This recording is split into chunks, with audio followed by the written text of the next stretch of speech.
Oh. Halo? Joo, on Aleksanteri Hakaniemi Synkkää kuppiin ohjelmasta. En osta mitään! Ai sitä saa puoli vuotta ilmaiseksi. No totta kai mä tarvinnut uuden juustohöylän. No kuka nyt ei? Osoite on edelleen sama. Pistä tulemaan. Noni, hei! Moi, mä oon Aleksanteri Hakaniemi. Mä oon ollut 10 vuotta laulaja ja lauluntekijä ja nyt mä oon suuri ajattelija ja näitä ajatuksia te seuraavaksi kuulette.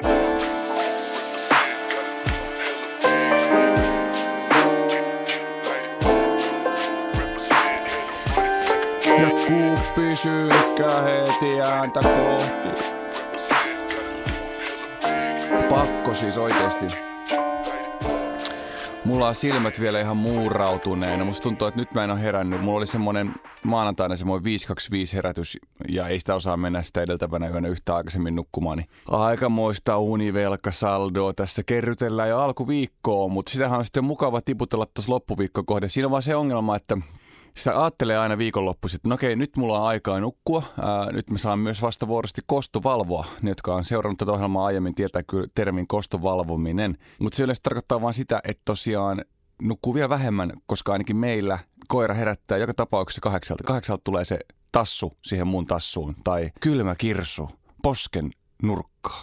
Ja sitten on pakko nousta ja lähteä käyttämään. Ja sitten yrittää jotenkin perustella itselleen, että on se kyllä hyvä, että aamuisin lähtee saman tien liikkeelle. Ja on täällä ihan nätti kelikin.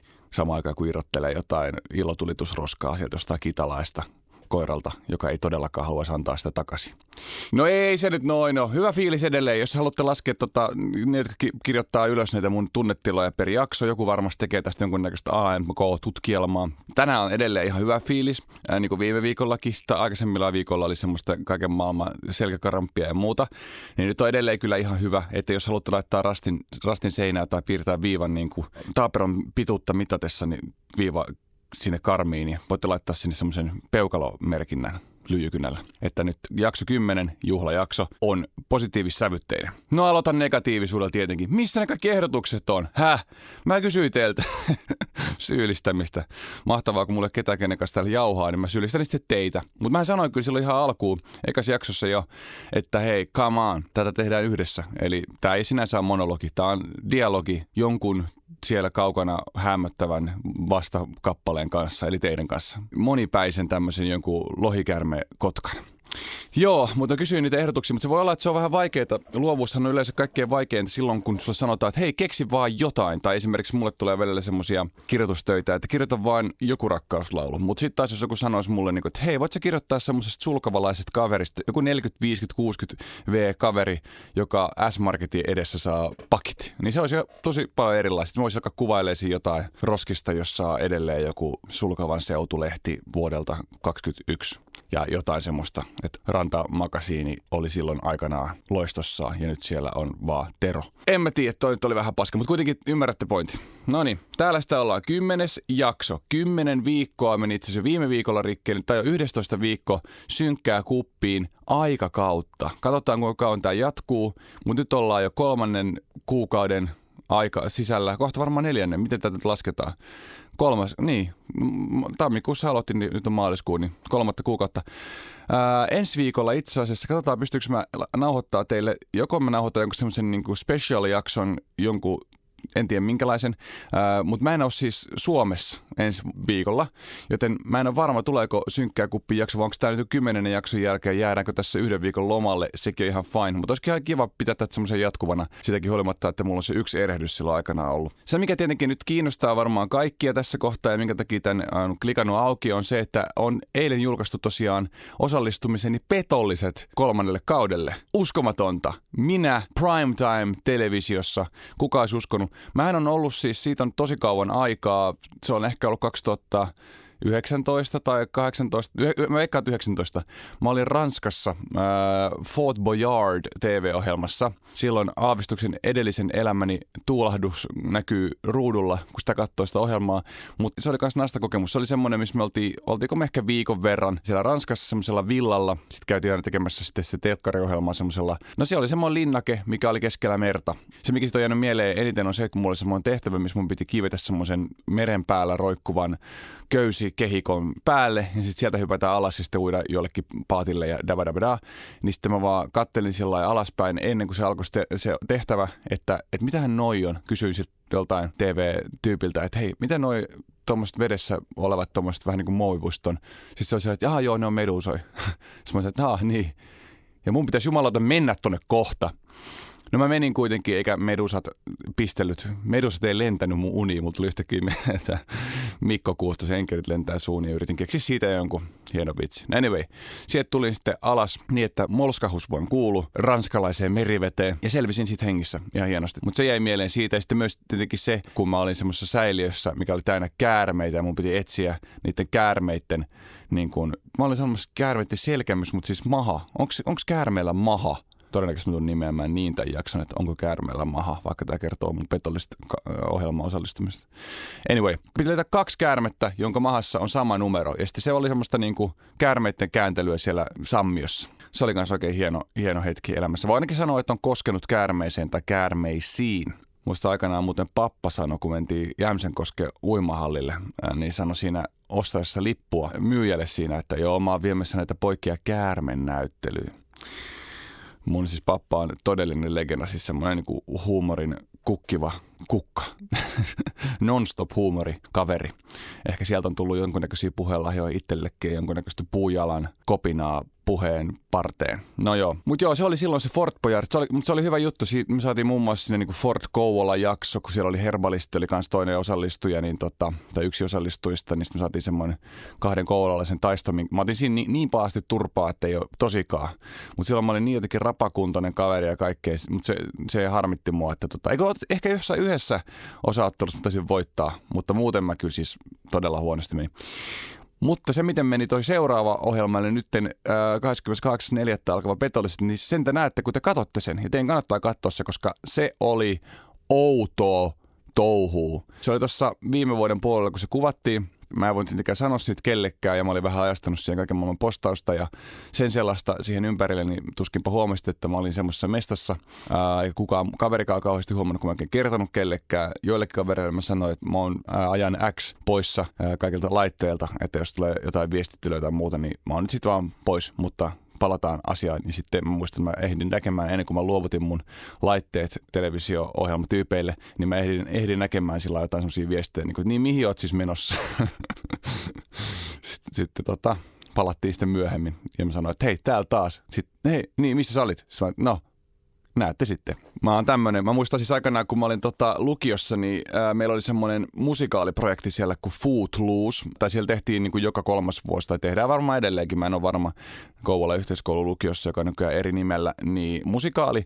Ja meidän musikaali oli se Footloose. No niin, mennään asiaan. Niin silloin mä muistan, että mä sanoin äitille, kun mä oikein tiedän, mulla on vähän semmoinen, niin kuin, mä oon myös semmoinen, tiedättekö tämän termin tämän, onko se joku Irish goodbyes vai mikä se on, mutta kuitenkin se, että lähtee juhlista aina sanomatta kellekään yhtään mitään. Mä oon just se tyyppi. Mä en vaan pysty niinku, pitkin hampaan mä pystyn siihen niinku moikkaamiseen, kun mä tuun sisään johonkin tilaa, mutta siihen poislähtömismoikkaamiseen mä en vaan pysty siihen, noniin, moi, hei me mennään, hei. Ja sit sieltä tulee aina se joku tyyppi, tulee sellainen, hei, älä mene vielä, mitä ootteko te menossa? Justiin se oli tuossa viime viikonloppuna yksissä läksäreissä, ja sit kun mä sanoin, että mä en lähde tonne jatkoille, niin mä sain keskisormea.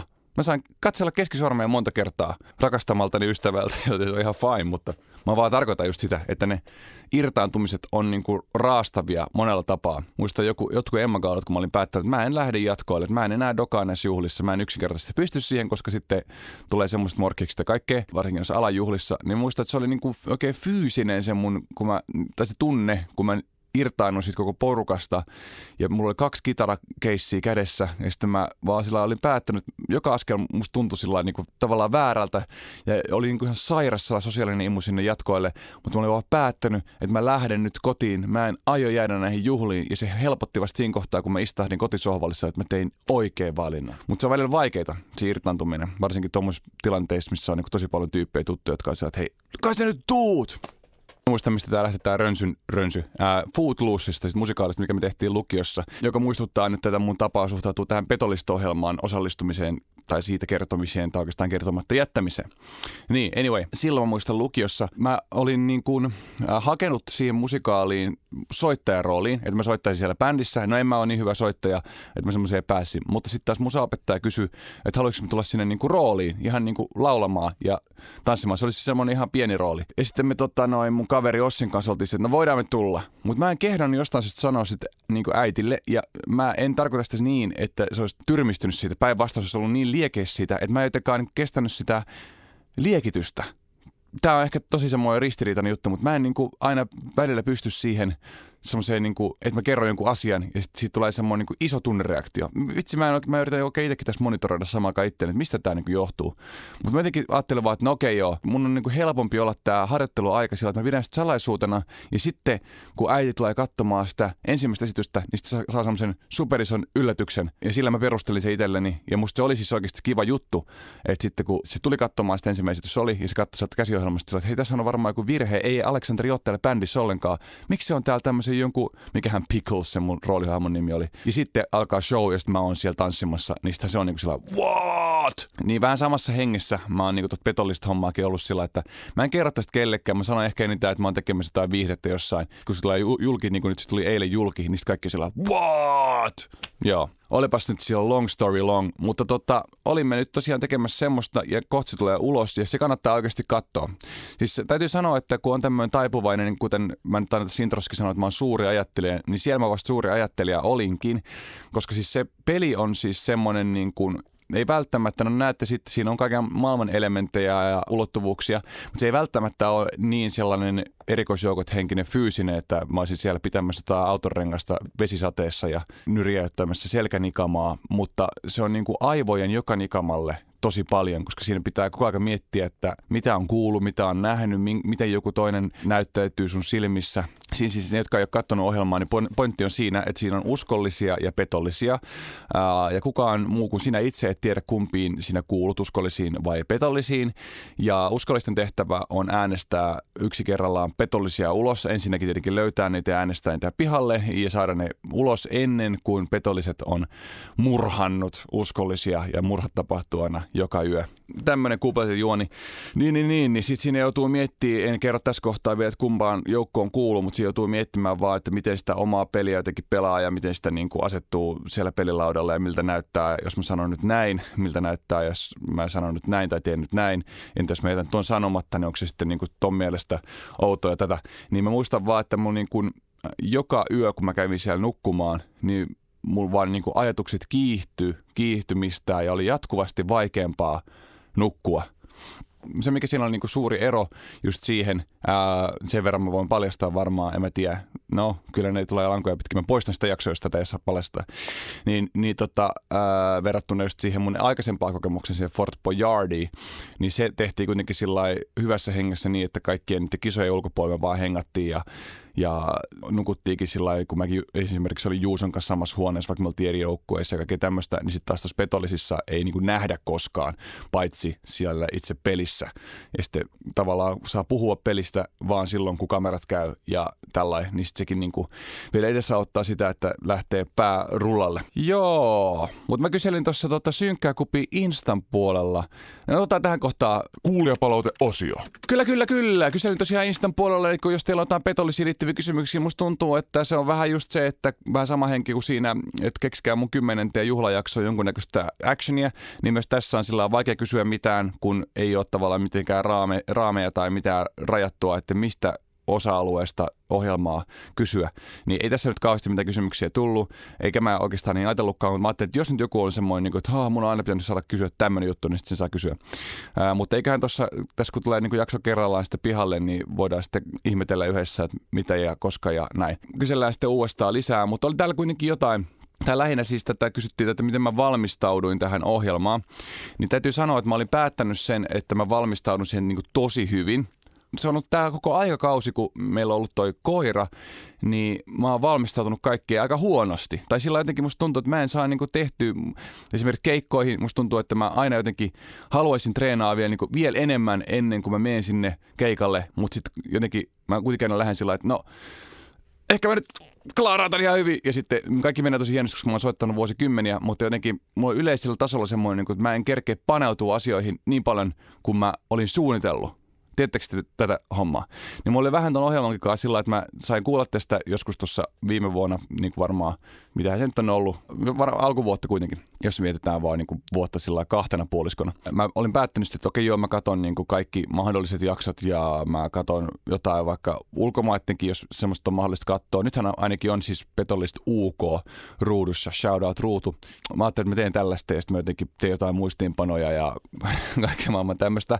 Niin kyllä mä sillä pakko on myöntää, että aika rotsi auki lähin tuohon ohjelmaan. Olin mä nyt sillä tietoinen, mitä mä teen, mutta muistan, kun mä kävin ensimmäisessä palaverissa liittyen tähän ohjelmaan, niin siellä mä sanoin, että mä en ole kyllä vielä ehtinyt katsoa jaksoakaan, mutta aion katsoa kuitenkin. Ja mä muistan, katselin vaan tuotannon huolestuneita ilmeitä, että ollaanko tehty suuri virhe. Sitten siinä lähtiessä mä olin kuitenkin sen verran tsekannut, että mä tiesin, että mitä tulemaan pitää. Mutta osasyy siihen myöskin, miksi mä en kattonut enempää, oli ihan siis puhdas jännitys. Siis mua jännitti sinne meneminen tosi paljon, koska en mä ole tehnyt tommoista asiaa yhtään. Eikä toi ole yhtään semmoista, missä mä olisin sillä omillani. Mä muistan, että sen jälkeen, kun mä menin ensimmäiselle keikalle sen ohjelman jälkeen, niin mulla oli semmoinen ihan valheellinen itsevarmuus just samasta syystä, koska mä olin yhtäkkiä taas siinä hommassa kiinni, mitä mä oikeasti osaan tehdä. Mutta se oli mahtavaa. Kyllä sekin jossain vaiheessa siitä tyrehtyi sillä tai tasaantui taas semmoiseen normaaliin jännitykseen, keikkaännitykseen, mutta se ensimmäinen keikka just tämän ohjelman jälkeen oli sillä tosi hyvä just sen takia. Ja loppujen lopuksi kuinka paljon tuo pystyy valmistautumaan, ne on kuitenkin siis kausia, jotka on aina toinen toistaan intensiivisempia tai erilaisia ja eri porukalla tapahtuu erilaista. Se on ton ohjelmaformaatin ehdoton hienous se, että ne ihmiset tekee sen pelin. Että joo, sitä voi miettiä, että okei joo, jos mä olisin nyt petollinen, niin mä tekisin varmaan näin, että mä ottaisin eka ne semmoiset tyypit, jotka tekee tota ja tätä, tai jos mä olisin uskollinen, niin mä olisin sillä okei joo, mun pitää heti alkaa pelaa ihan tosi kovaa, tai jotain tämmöistä, mutta sitten taas ne ihmiset suhtautuu siellä ympärillä, ne tulee omilla asetuksillaan siihen mukaan, ja sitten siinä tapahtuu, mitä siinä tapahtuu. Ei siinä oikein voi sillä kauheasti ei pysty valmistautumaan. Ja sitten mä sanoin muistaakseni just tässä, mihin viittasin, tämä yksi tuotantopalaveri, missä ihmiset katsoo mua kauhuissaan, no vähän pitää kärjistää ne tarinoita varten. Mä muistan, että mä sanoin siellä jo sen, että mun fiilis on, että aina kun joku tulee esimerkiksi selviytyjät ohjelmaan sillä lailla, että jos on katsonut kaikki kaudet ja kertoo vielä siitä sillä lailla, että sillä on todellakin tekniikat ja taktiikat hallussa, niin se lähtee aina ihan ensimmäisenä. Niin siinkin mielessä mä ajattelin, että mä en halua olla liikaa pelin päällä henkisesti tai antaa ymmärtää, että mä oon tosi hyvä tässä tai jotenkin näin. Koska en mä myöskään tiennyt, onko mä hyvä vai huono lähtiessäni sinne. Jotkut ihmiset on semmoisia, että joo, että ne on niin pedantteja, että ne treenaa ihan täysin ja sitten jotenkin niillä on semmoista luontaista taipumusta kaiken maailman tommosiin juttuihin. Musta tuntuu, että mulla on osaamista moniin juttuihin, mutta mä en vaan tiedä sitä. Toi on ehkä ylimielistä sanottu tai ei. Ainut kysymys, mikä niin ei ollut tuohon valmistautumiseen liittyvä, oli nimimerkiltä Sateenkaari Crocs, joka kysyi, kuka oli paras iltapala lähetti ja entä kellä oli hienommat sandaalit? Ja mä vastaan juuri sinut. Enkä avaa tätä kuulijoille sen enempää, koska kyllä sinä tiedät, kuka sinä olet. Kuka sinä olet ja elät ja hengität. Eikö se on muuten toistepäin? Kuka minä olen ja elän ja hengitän. Jooni Hynynen, Lappeenranta. Hei, ja onnea Saipa. Tervetuloa stadiin vaan. Täällä tulee turpaa. Mutta hei, ei mene sinne. Niin ja sitten tulee totta kai tämmöinen kysymys nimimerkiltä SM58. En tiedä, miten kisa toimii, mutta olitko eka tai kolmas? Ja mä olin ainut, kenet sä siellä näet. Sitten kysyttiin kuvausaikatauluista myös, että koska ne oli, mutta niitä mä en viitti kertoa, kun en mä tiedä, voiko mä sanoa tommosia juttuja. Ja jos se vaikka joskus on tulevaisuudessa samoihin aikoihin, samoissa paikoissa, niin siinkin mielessä ehkä hyvä olla vaan turpa kiinni. Alright, hei, jakso 10 oli tässä. Me ei tehty tästä nyt sen suurempaa juhlajaksoa. Täällä ei ollut nyt ketään. Täällä ei ollut ketään käymässä. Mutta se onkin ehkä just näin, että kyllä se arki on juhlaa. Että tehdään tämmöistä perushommaa vaan. Ei nosteta mitään jaksoa sen isommaksi kuin toinenkaan, vaan pidetään kaikissa jaksoissa hattu korkealla ja housut jalassa. Ja välillä ei ehkä, no mistä te tiedätte, onko mulla housut tälläkään hetkellä jalassa? Koska tää on edelleen tämmöistä mä vähän tuntuu, että mä käynnistän tätä mun podcast. Mä aina meinaan siis unohtaa viikon aikaa, että mulla on tää. Ja sitten mä teen tämän jakson ja sitten mä oon tosi intensiivisesti tästä muutaman tunnin ja sitten mä taas unohan sen. Niin musta tuntuu, että mulla on vielä sisäistettävää siinä, että mä oon tosiaan Suomen johtavimpia podcast-juontajia. Mutta se on tää tämmöisen lahjakkaan ja monipuolisen painava viitta, mikä tuolla perässä laahaa. Mutta hei siistiä, että sä kuuntelit tämän jakson ja toivottavasti sä oot yhtä haipeissa Petollista ohjelmasta kuin minäkin oon. Niin voidaan alkaa sitten tästä. Voitte tännekin laittaa ja mulle vaikka ihan tuonne perus Instagramin puolelle viestiä. Niin nopeasti vielä se, että totta kai, jos haluat laittaa mulle viestiä, niin se viestin laittaminen on mulle helppoa. Etsit vaan Instagramista @synkkaakuppia ja pistä DM tulemaan. Ja toinen vaihtoehto on laittaa mulle mailia osoitteeseen synkkaakuppia@gmail.com. Mailia mä en ole vielä avannut, mutta ehkä jossain vaiheessa avaan. Tää oli 10. jakso Synkkää kuppiin ohjelmaa. Ja täällä tämmönen jakso tällä kertaa ja joku kerta toisenlainen jakso. Moro!